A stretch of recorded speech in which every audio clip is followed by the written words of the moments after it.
Hi everyone and welcome to another episode of Books and Mortar with me, your host Razia, where we talk about the books that build us.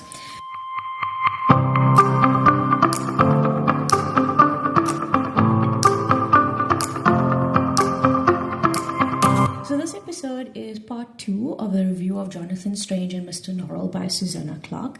It was really a monster of a book, so that's why I decided to do it in 2 parts.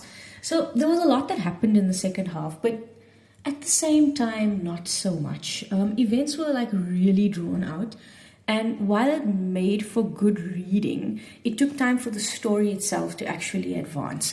So the last few chapters, honestly, is where it really all comes together, and at this point, I really didn't want to put the book down. So if you read Jonathan Strange and Mr. Norrell, right, when you get to the last few chapters, I would tell you to just push through.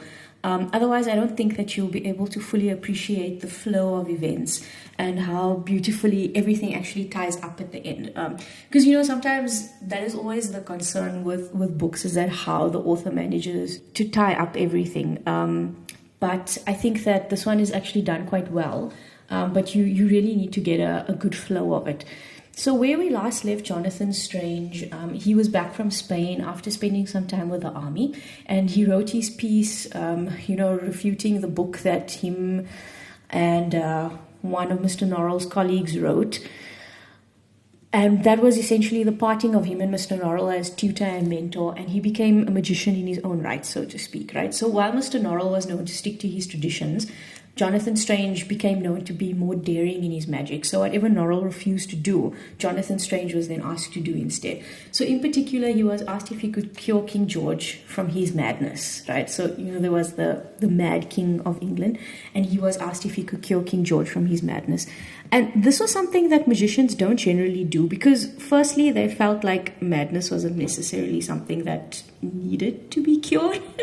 And they also said that insanity was the best way for a person to be able to see a fairy. And in fact, the king was actually seeing the thistledown-haired man, and he was conversing with him. So obviously everyone thought that he was crazy because they couldn't see this person.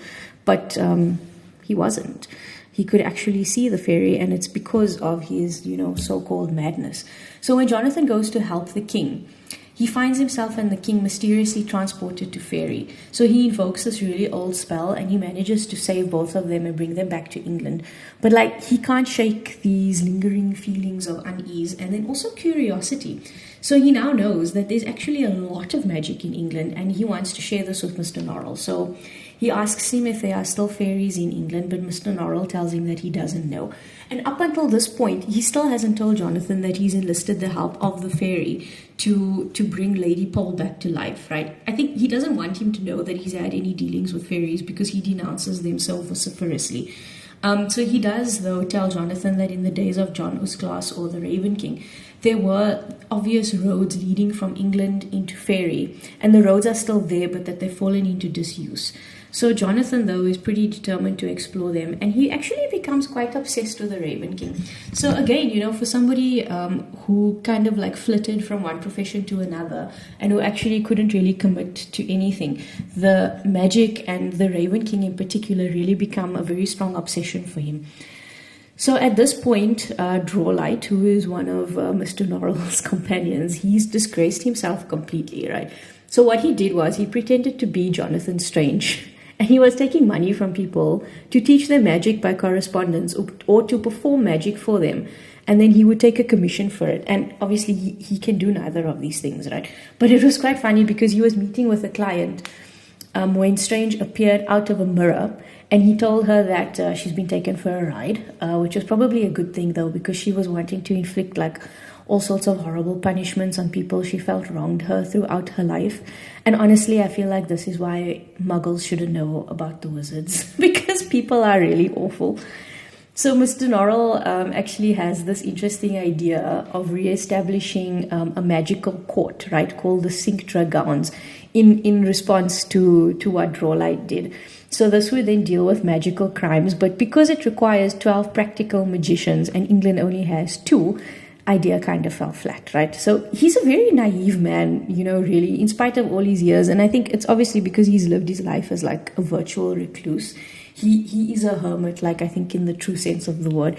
So he tries to explain to the lords, right, how they would go about passing judgment in the court, even if they don't have lawyers and judges trained in magical law. And he tells them, I propose employing judges, advocates, and proctors from the Doctors' Commons. I could explain the principles of thaumaturgic law to them. It will take no more than a week or so, and I could lend them my servant, John Childermas, for as long as the trial lasts. He's a very knowledgeable man and could easily tell them when they are going wrong. When they are going wrong. So he really lives in his own little bubble, and yeah. So the thistle-down-haired man, right? I don't like him. I don't enjoy his storyline. But I suppose in this book there has to be like an antagonist of sorts, right?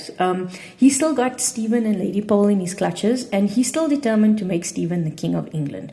Lady Pole, he pretty much just keeps around because he feels that her company and her person are not appreciated enough by her husband, Sir Walter Pole. And remember, they're in a place called Lost Hope, right? Which is, again, like the most depressing name ever. And he also despises Strange and Norrell. But Strange is actually starting to scare him now, because when he counteracted the spell on King George, it was actually the thistledown-haired man's spell that he was counteracting. And in spite of Strange's fascination with Fairy, he still doesn't like him. But now he decides that he's getting bored with Lady Pole, and she's not as fascinating as he once found her. And another lady has grabbed his attentions, and if you remember, this is Arabella Strange. So once this happens, Jonathan starts hearing from people around town that Arabella has been seen in very strange places. The first time she was seen somewhere else, but she was actually still at the house. But the second time, she actually wasn't at the house. So he does like a kind of location spell to try and find her, but he finds the results very strange because it tells him that she's not actually anywhere. And after a lot of searching, she eventually appears back at the house of her own volition, wearing a black dress. And that's something that she's never done before, because Jonathan says that he doesn't like black because it's like she's in mourning, so she doesn't wear black. And then 3 days after this incident, she dies. And this changes Jonathan immensely, as you can imagine. And this is how his contemporaries describe him after his wife's passing. It was not quite enough to say that Strange had changed. In some senses, he was just what he had always been. He smiled as often as before, though it was not quite the same smile. He spoke in the same ironic, superficial tone as he had always done, while giving the impression of scarcely attending to his own words. His words and his face were what all his friends remembered, with this difference, that the man behind them seemed only to be acting a part, while his thoughts and his heart were somewhere else entirely. He looked out at them all from behind the sarcastic smile, and none of them knew what he was thinking. He was more like a magician than ever before. It was very curious, and no one knew what to make of it, but in some ways he was more like Norrell. And you don't actually know anything about Mr. Norrell's history. You don't know where he came from, what prompted him to become a magician, nothing about his family life or his personal life. Whatever you know about him is basically just what happens in the book, which is not much, to be honest. So in that way, given that it's taken like a tragedy like this for Jonathan Strange to be described as being more like Mr. Norrell, it makes you kind of wonder how Norrell also then became the way he did, if it's just natural or if there was actually something that pushed him in that direction. So this then finally takes us on to volume 3. So this is the final volume in the book, and it's called John Usglass. So the first one was called Mr. Norrell, the second volume was Jonathan Strange, and now the third one is John Usglass. So who exactly is this guy? Okay, I'm not going to lie, it took me a while to eventually figure out who he is and to understand who he is through this book, because he's mentioned a lot and there's like a lot of descriptions given about him, but I don't know, maybe it was just me. So essentially, it's Mr. Norrell who actually explained this quite nicely, right? So he was an Englishman who became a king in Fairy. So he is mortal. Apparently the men of his family were deprived of their lands by another gentleman called Hubert de Contenten. So after John Usglass's father was killed, Hubert then took him as a baby and he abandoned him in the forest. But a group of fairies called the Dion Sidhef, just, pronunciations, it's not even a real language, okay, so excuse me. So the fairy host found him and they took him to Fairy, where he was actually raised. So he was quite remarkable in his own right, and by the age of 14 he had already developed the magic system. The magic system that was being used by Mr. Norrell and Jonathan Strange. So Strange contends that it is the contention of Mr. Norrell of Hanover Square that everything belonging to John Usglas must be shaken out of modern magic, as one would shake moths and dust out of an old coat. What does he imagine he will have left? If you get rid of John Usglas, he will be left holding the empty air. Because if they are using his magic and you kind of renounce John Usglas or you deny his existence, that is then to deny the magic that they're using, and he feels that they can't do that. So Lady Pole has now been committed to a madhouse, it's her words, and placed under the care of Mr. John Secundus, one of the theoretical magicians before Mr. Norrell came to London. And he really tries to make the place comfortable for her, but she says very odd things to him. Like, why would I forget what Arabella Strange looks like when I will see her in a few hours at the ball and every night for the rest of our lives? And Arabella is supposed to be dead, so that's an odd thing to say. She also tried to kill Mr. Norrell, by the way, right? But she failed because she tried to actually kill John Usglas, sorry, not John Usglas, she tried to kill John Childermas, who she thought was Mr. Norrell.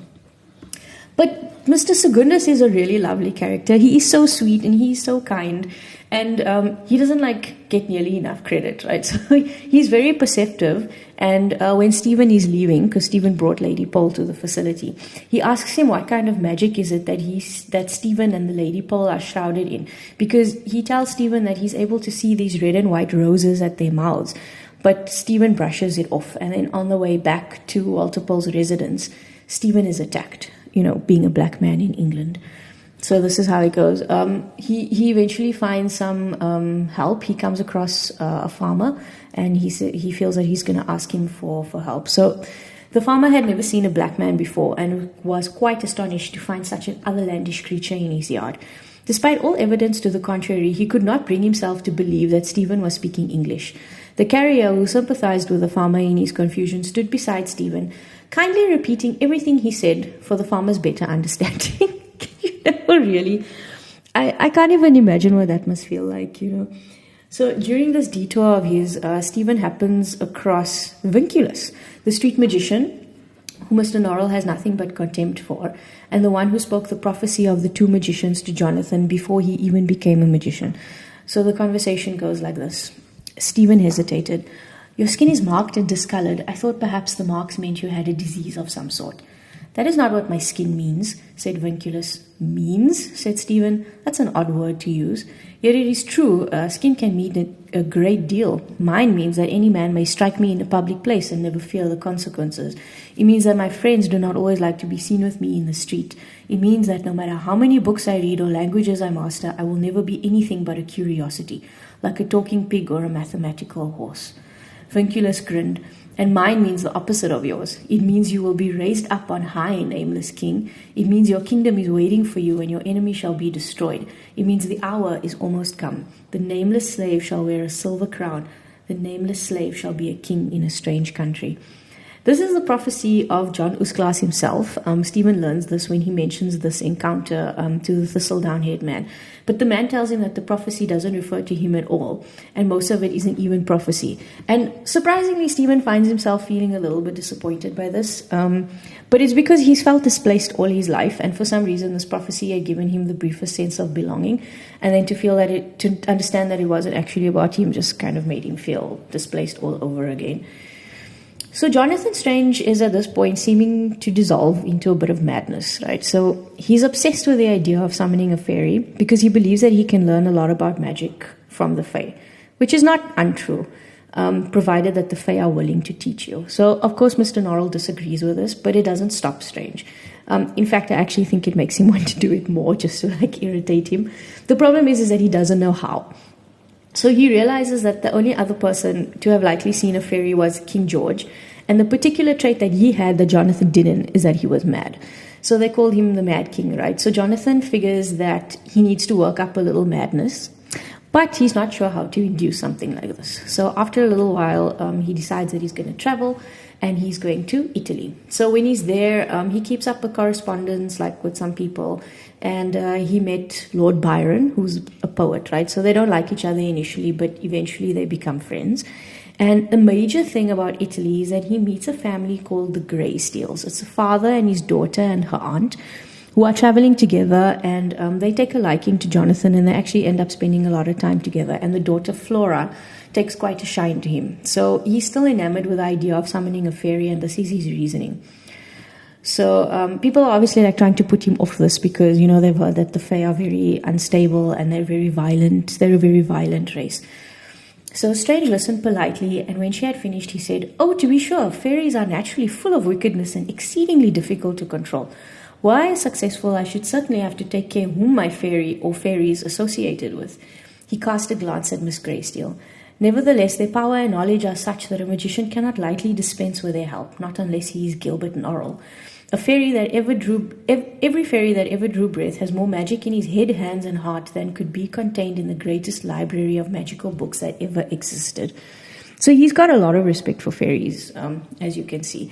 And during his attempts, the thistledown-haired man watches him, along with Stephen, and he knows that Strange is trying to summon him. And you know, for me, I don't understand then if he's like the only fairy left, because I don't understand why he's summoning him specifically. But he can't be the only fairy left because the ball is like full of people, and I'm sure that they're fairies, right? But he seems to be the one who is summoned. So that makes you think that he's obviously one of particular importance, because he was the one that Mr. Norrell summoned to bring Lady Pole back to life, and he seems to be the one that Stephen is summoning as well. Not Stephen, Strange, but Jonathan doesn't know that obviously that he's the specific one. He's just trying to get a fairy. So he knows that Strange is trying to summon him, and he's filled with contempt about it. He doesn't like it because he says, why should he be subject to the whims of the magicians? And Stephen tells him that in some ways Strange is actually kind of successful because they're there, but Strange just can't see them. So his and Stephen's conversation goes like this. "I see," said Stephen, "but though the magician is ignorant, he has still succeeded. After all, you are here, sir, are you not?" "Yes, I dare say," said the gentleman in an irritated tone, "but that does not detract from the fact that the magic that brought me here is clumsy and inelegant. Besides, what does it profit him? Nothing. I do not choose to show myself to him, and he knows no magic to counteract that. Stephen, quick, turn the pages of that book. There is no breeze in the room, and it will perplex him beyond anything. Ha! See how he stares. He half suspects that we are here, but he cannot see us. Ha! How angry he is becoming. Give his neck a sharp pinch. He will think it a mosquito." So this guy is just like, I don't know, he's determined to torment Strange, and he hates that he's trying to summon him. But, you know, Strange is actually kind of successful. So there's an incident then that changes everything for Jonathan, right? The Greysteel family visit an old woman who's an acquaintance of a friend, right? And they make arrangements to go and see her, and they find out that she lives in a part of Venice called Cannaregio, which is the Jewish quarter. So they find her in an old apartment, like completely surrounded by cats, right? She doesn't say a word, and she doesn't seem to acknowledge their presence at all. They speak to her like for a little while, and they're quite alarmed and upset by her situation because she really looks like she lives in squalor. And they decide to come back when she's feeling a little bit better. I don't know when that would be. I don't know if that's possible. She's an odd lady, though, and they get a bit of a shock from her. So this is how the chapter ends. It's like I had a feeling about this while I was reading it. And if you read the book, I don't know, maybe you'll also get that feeling, but okay. So just as they passed through the door, they looked back. At that moment, a new cat appeared upon the sill of the window with a stiff, spiky something in its mouth, a thing remarkably like a dead bird. The old lady made a little joyous sound and sprang with surprising energy out of her chair. It was the oddest sound in all the world, and bore not the slightest resemblance to human speech. It made Signor Tossetti, in his turn, cry out in alarm and pull the door shut and hide whatever it was the old lady was about to do next. So apparently this old woman speaks cat, and she doesn't speak any other language.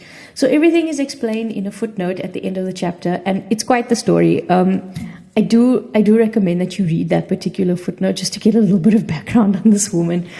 So the Greysteels then have dinner with Strange, and they tell him about this woman. Her name is Mrs. Delgado. And they ask him if he might be able to cure her madness by magic. And he says that this is not possible, right? But now I imagine that you thinking the same thing that I was, right? So Jonathan Strange goes to visit Mrs. Delgado, and this is how it goes. So this is a bit of a longer excerpt, but it was a little bit weird. It was a little bit creepy. But it's interesting. So because this Mrs. Delgado is mad and Strange needs to induce some madness to be able to find a fairy or to summon a fairy. So, yeah, you can imagine what he wants, right? So he tells her, I want you to teach me how to be mad. The idea is so simple, I wonder I did not think of it before. Mrs. Delgado growled very low. Oh, you question the wisdom of my proceedings? You are probably right. To wish madness upon oneself is very rash. My tutor, my wife, and my friends would all be angry if they knew anything of it. He paused. The sardonic expression disappeared from his face and the light tone disappeared from his voice. But I have cast off my tutor. My wife is dead and I am separated from my friends by 20 miles of chill water and the better part of a continent. For the first time since I took up this odd profession, I am not obliged to consult anyone else. Now, how to begin? You must give me something to serve as a symbol and vessel of your madness. He glanced around the room. Unfortunately, you do not appear to possess anything except your gown.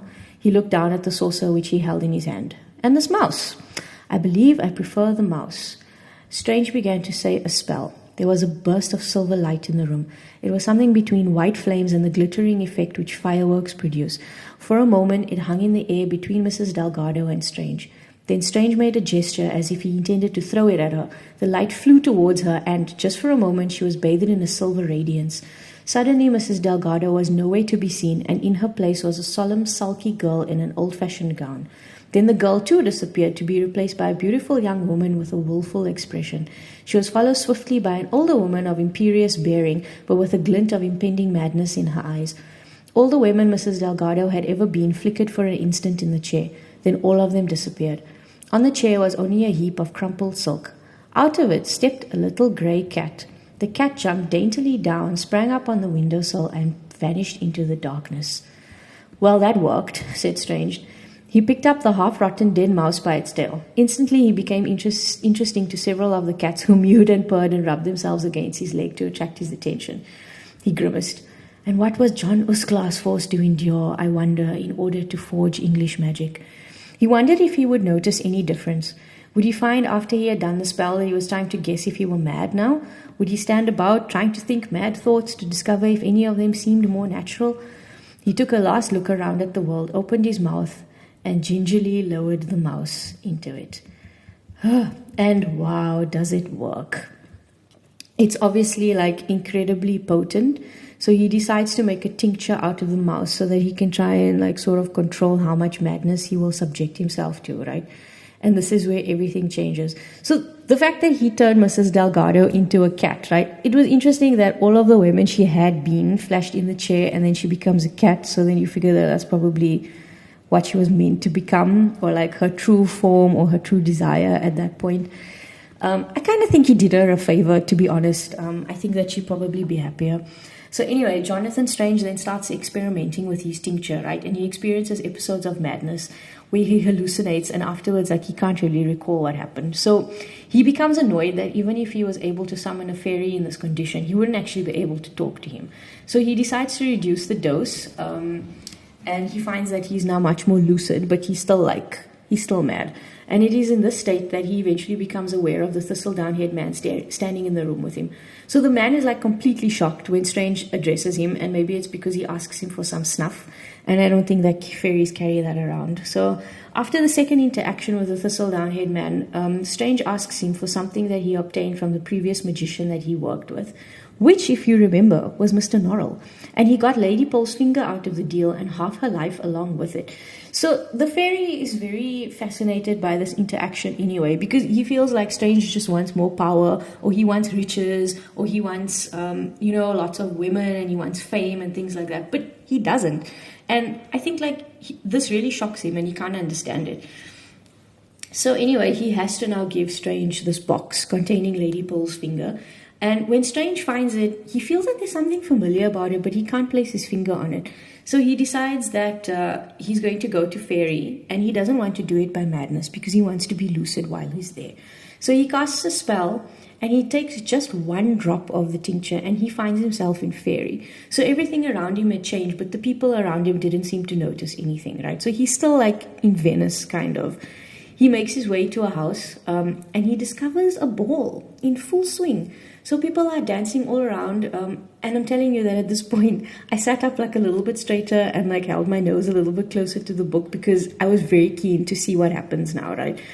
And the first person that he talks to turns out to be Stephen. And the thistle-haired man like completely freaks out, and he decides to essentially curse Strange by casting upon him darkness, misery, and solitude. But before any of this can actually happen, Strange is like really enjoying himself. He's like chilling there in Fairy, and he doesn't have any idea of what is actually going on. So he dismissed seeing Stephen as a fairy who like maybe looks like him, and then he just goes about his evening, and then finally he sees Arabella, and she's talking to Lady Pole.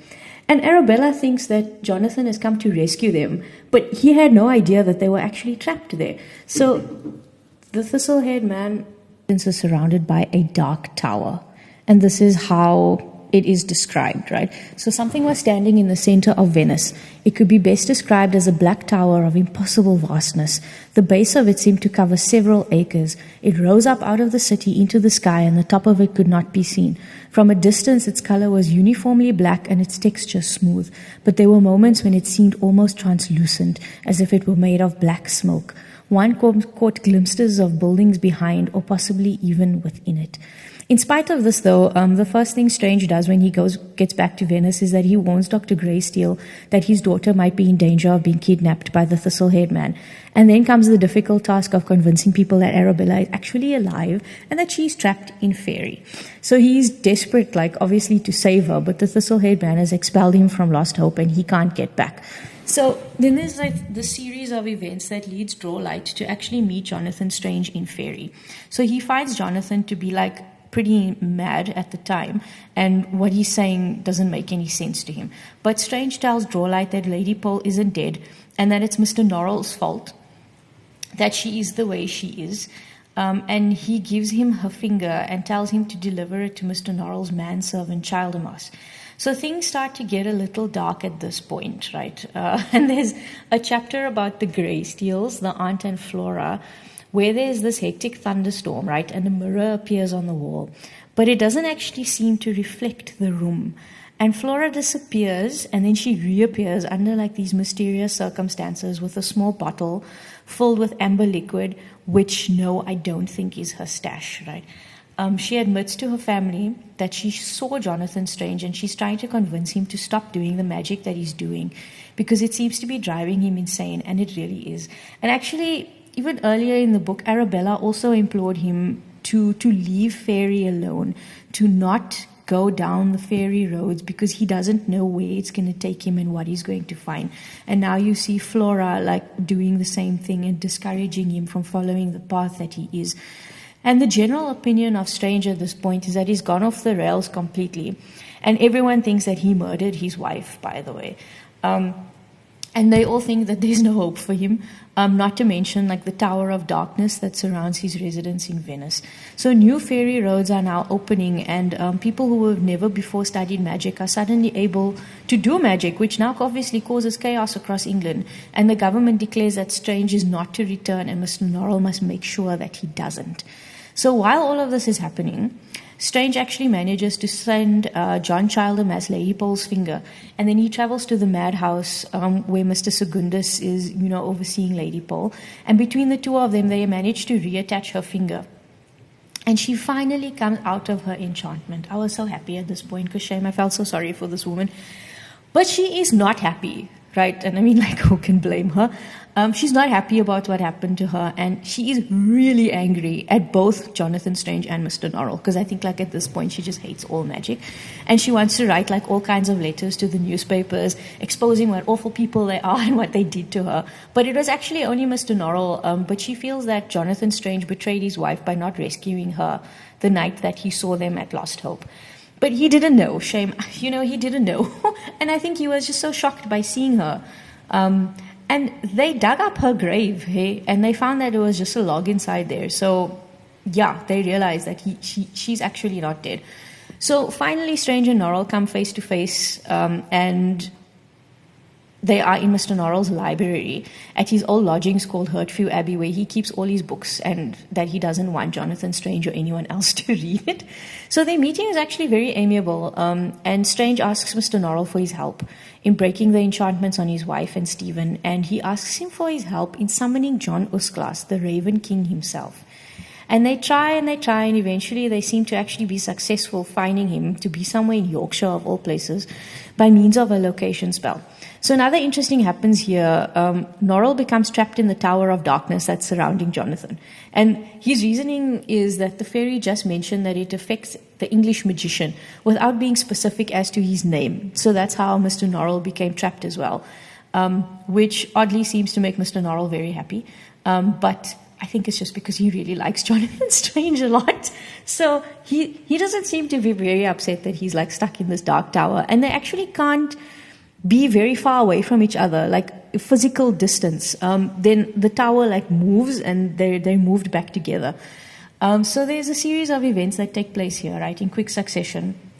And I think it's safe to say that the prophecy that Avunculus keeps expounding comes to fruition, but I think naturally, not in the way that you expect. Arabella is free from her enchantment and she comes out through the mirror, that weird mirror in the Greysteel's living room, which you can imagine like freaked them out to no extent. But Flora was very calm because I think that Strange had told her what to expect, right? As for Stephen, he becomes king, but not the king of England. And the only thing is that the darkness surrounding Strange and Norrell doesn't disappear. And because of this, he actually can't be with Arabella even after he saved her. But it didn't kind of like disappoint me in the way I feel like it might have if it was another story. It felt quite fitting in the end that it was actually him and Mr. Norrell who were destined to spend their days together as two magical scholars instead of him with his wife. So this is a very long book to read, right? You really need to commit to it. And I think that the style of English can also be very tedious, but I got used to it. There are some other storylines of minor characters like Lascelles and Drawlight in a bit more detail, Vinculus, Childermass, that I don't go into, but they are also very well done and they're rounded off very nicely. There's a lot of character development in this book, especially when it comes to Jonathan Strange. He's a very appealing and interesting character. And Mr. Norrell, I would say, was almost the complete opposite, except that he changed in the sense that he came to respect Jonathan as a peer, and maybe eventually even as his superior, which is more than could be said for his attitude towards any other magician, right? So this book has actually been made into a series. It played on BBC One, and all 6 episodes, I think, are actually available on YouTube. And I started watching it, and I must say that it's actually been adapted really well. Hey, it's a very long book. Not every sentence and every paragraph in the book is there to actually advance the story. So I think that even by cutting out a lot, they're still able to stay true to the plot of the book. Even if they obviously cut out a lot of the extras, which I think is a good thing. But I think that the adaptation is actually done quite well. And if you're interested in the story, but are maybe not willing to read an 800-page book, I would actually then recommend watching the series on YouTube. It is available, all of the episodes. I really love the guy who plays Childermass. He's got great vibes. He's really cool. So if you want to add a monster of a book to your reading list this year, then I can recommend Jonathan Strange and Mr. Norrell. Susanna Clarke's writing in this book had an almost Tolkien feel to it, I thought, in the sense of the writing style. And it creates a world that is almost tangible. And it's also very subdued writing in a sense. I don't know if you've read The Hobbit, but I read The Hobbit recently, and it's The Hobbit's an adventure, right? There's a lot of things that happen in that book, but the way it's written, it's just, you don't feel that sense of urgency really at any point in the book, even when it's crisis time. And I feel like this one is very similar in that it's written in a subdued manner. I rated it 4 out of 5. The average rating on Goodreads is 3.86. I really enjoyed this book and I recommend it, but perhaps only if you are okay with a slow burner, right? So it's more than 800 pages long and approximately 300,000 words, and that's perhaps more academic in its essence rather than fantasy. It could have been shorter, but I think that this one is about the journey. But I really wonder, though, if it justifies a long book. Because, like I said, not every sentence and not every paragraph is there to actually forward the story. A lot of it is just... It's just background, to be honest. And even if it's not there, it wouldn't affect the outcome of the book. It wouldn't affect the story in its essence. And sometimes I really wonder if, the author can then really justify writing such a long book. Like, was every page in this book absolutely necessary? And for me as the reader, no, it's not. I recently finished another long book, Empire of the Damned, which I will also be doing a review of. And that's another one where... it's such a long book, but not much really happens. And you just wonder, like, why are these authors committing themselves to writing these, like, tomes, but they are not advancing plot? And I feel like they're the only kind of artist who does this. I mean, like, painters and sculptors and whoever, they don't do these kinds of things, right? It's only authors who write these 600 to 800 page books, but... is it necessary? Is it really necessary? And I feel like a lot of the fantasy authors are going in this direction.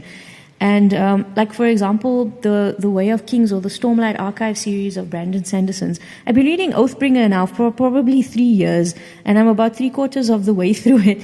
It is such a thick book, and there is so much excess in there that it's not forwarding the story, and it's really frustrating. And it's like, I wouldn't be able to even review that book because I don't remember what happened at the beginning. And it's not even the last book. It's number 3, I think, of 5. And it's such a pity because I really enjoyed the initial ones. But it's so difficult to read it. And I'm glad in that way that Jonathan Strange and Mr. Norrell is a standalone book, because I don't think that I could read anything more about it.